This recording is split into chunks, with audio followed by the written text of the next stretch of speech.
أشرقت نفسي بنور من فؤادي.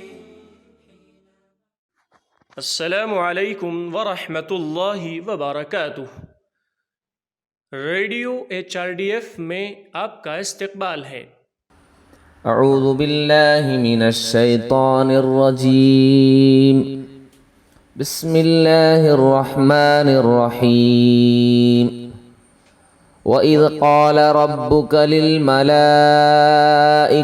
إِنِّي جَاعِلٌ فِي الْأَرْضِ خَلِيفَةً قالوا أتجعل فيها من يفسد فيها ويسفك الدماء ونحن نسبح بحمدك ونقدس لك قال إني أعلم ما لا تعلمون.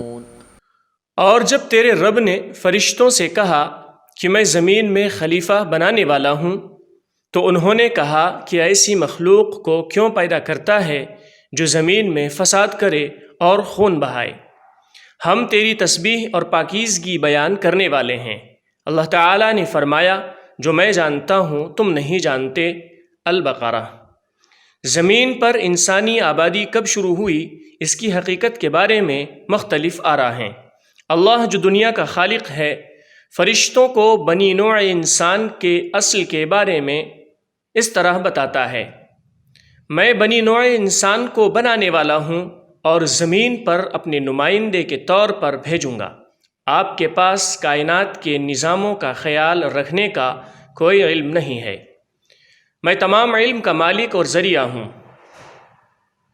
میں نے انسانوں کو فرشتوں کی فطرت نہیں دی ہے جو اللہ کی خوبیاں بیان کرتے ہیں اور اس کے احکامات کو پوری طرح مانتے ہیں.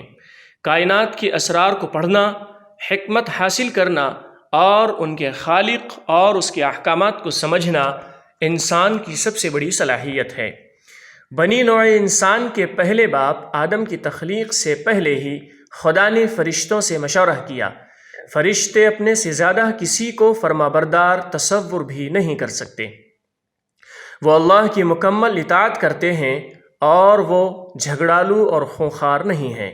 انہوں نے اللہ کے سامنے معقول سوال اٹھایا ہے کہ کیا کوئی اور مخلوق ہے جو ہم سے زیادہ اللہ کی مرضی پر عمل کرتی ہو.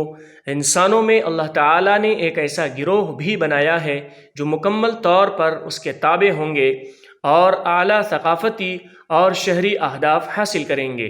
وہ مقام و مرتبے میں فرشتوں سے بھی آگے بڑھ جائیں گے.